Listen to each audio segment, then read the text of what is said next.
Ang tanong ni ate, kung totoo ba na yung AFAM, yung foreigner, hindi ba magbigay daw pag sweldo sa misis? My son, he wants tuna fish.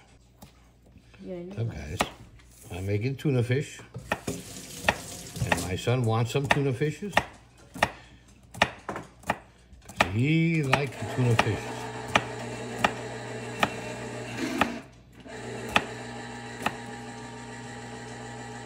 Hun?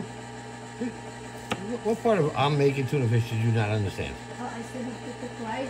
That's right, cook the rice. You buy tuna fish, you cook rice. You cut up the celery, then I cut up the onions, then I make the tuna fish, and I put in the olives. But before I do all that, I gotta give some to my son because he don't like celery, onions, olives. He just like tuna fish. So this is not enough because you have 2 cats. It's okay, it's plenty. I'm not, what am I doing? I'm not giving them a can each. Seriously, your kids can have it. Especially your son over there. How can you put him down? You're back. I can't put him down. He just climb up You there. want me to grab him? Oh, what are you gonna do? He's gonna just jump back up on me the minute you let him go.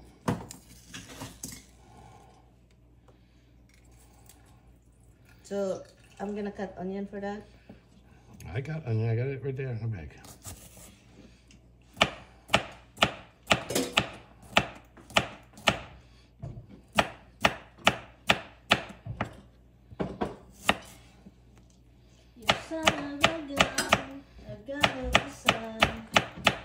Seriously, honey?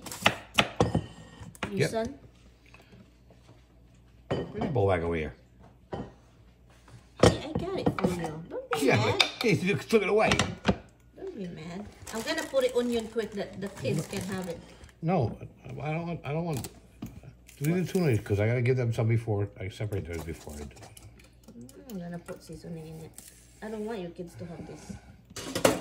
This is expensive. Everything for the kids are expensive. Now they're eating human food. Sooner or later, they will ask a live bird. Bird can be jumpy and have to love it. Yeah, but Wait, I'm giving them tuna, but you're mixing it first. It's not. It's just over there. I'm not mixing it. Just put it here. Are you not happy? I take it out of the can and give it to them so Listen. it doesn't have Seriously? my contamination in it.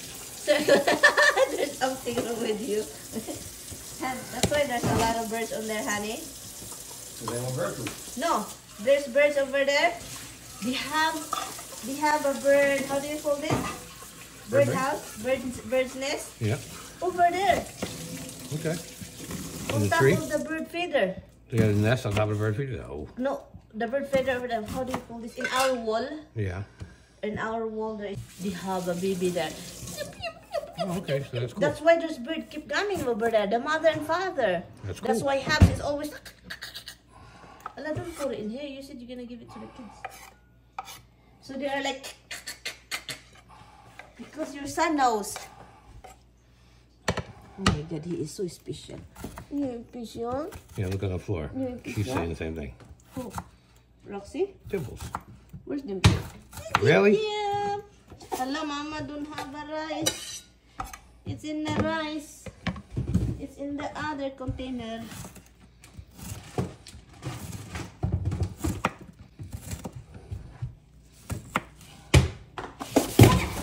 What are you Oh doing? my God, Han, don't come here, Han. Han, don't come. Please. Stay there, you guys. Stay, huh? Stay, don't come here. Mama is a clumsy. Oh my goodness.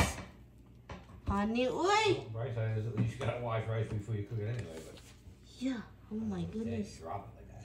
Oh my God. Oh my goodness. Look what happened. I am really bad. I'm so starving, mga loves. I don't have strength. You should ask for those guys. I don't have strength. Honey. Luckily, we have to wash the rice before cooking. Thank you for getting off my shoulders. He says, well, I'm gonna see what Mama's doing now. That looked like fun. I want to throw some rice on the floor too. Oh my Somebody get married, she threw rice. Look, he's over you, look. Where is he? Look up. Ah, Snoosy. He's like, I'll come down and help you, Mama. He said, I got my paws right in there. Stay there, Roxy. Stay. I'm not gonna... Hindi ko kunin lahat kasi baka may buhok, no? So, vacuum ko lang ito. Get rid of what. Look at his neck stretching down there. Look, he's stretching. We gotta go there, make it up, I'll tell you. I moved from nowhere.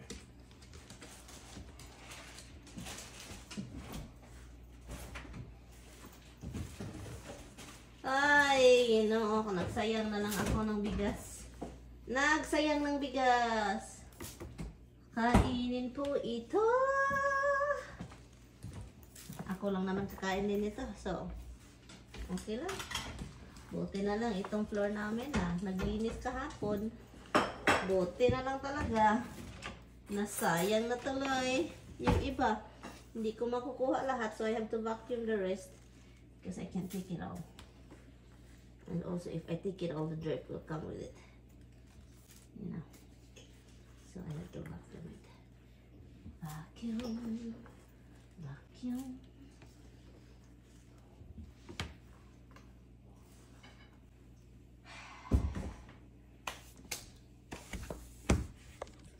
Nagsayang si Inday. Ang tanong ni ate, kung totoo ba na yung AFAM, yung foreigner, hindi ba magbigay daw pagsweldo sa misis.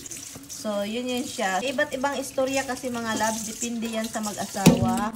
So, sa nagtatanong, depende po yan sa mag-asawa kung ano yung usapan. Or may AFAM talaga din na hindi, iba kasi dito mga darling, no, ang mga AFAM, mag-asawa dito na, hindi lahat, sa nalalaman ko lang sa mga nakakilala ko, sa mga ano ni Tami.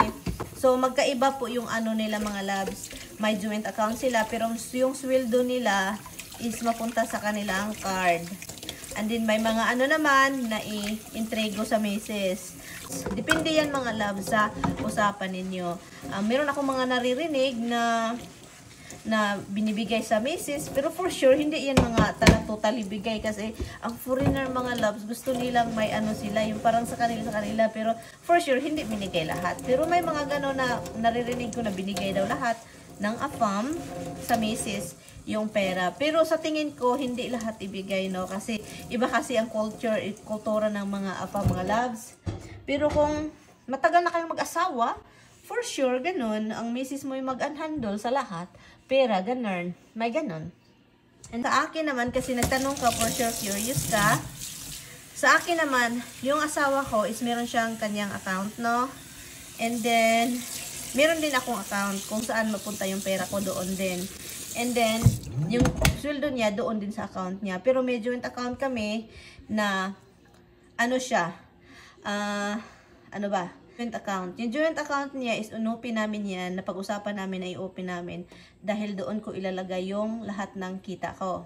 Okay? Magtira lang ako sa akin. Yun yung mga extra. So, doon ko ilalagay. So, si Mr., siya na yung bahala sa kanya.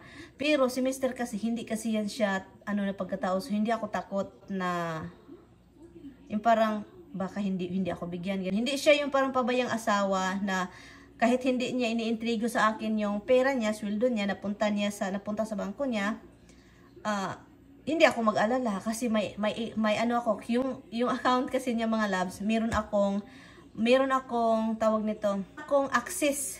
Pero hindi nakapangalan sa akin, sa kanya yan, pero nilagay doon na kung God forbid kung ano mayari, meron akong access kung for example, ganyan na disgrasya si Tami na sa hospital, kailangan ng cash, maka-access ako. No, ma-access ako, and then i-proof lang kailangan ang pera, ganyan. Pero sa joint account naman namin is, ano siya mga loves, kaya sabi ko, kapag magkasweldo ako, doon ko talaga nilalagay. So, doon siya nilalagay ko siya. Sabi ko sa kanya na, doon ka kukuha ng bill. Sabi ko, doon ka kukuha ng bill, kunan mo siya, and then doon ka kukuha ng mortgage or insurance, ganon kung kailangan. So, andun lahat, parang pangbayad, parang tulong ko ba, para hindi siya mag-alala, no? Para hindi siya, ay, ano ito, ang asawa ko, walang itulong, ganon ba? So, magkaiba talaga yung tao, mga loves, kasi wala pa ako naririnig na AFAM na 100% intrigo sa asawa. Wala pa akong naririnig na ganyan, no? Kasi I don't know. Wala pa akong narinig. Who knows kung meron ba dyan. Kasi iba kasi ang kultura nila talaga. So, yun yung sa akin. Kasi curious ka.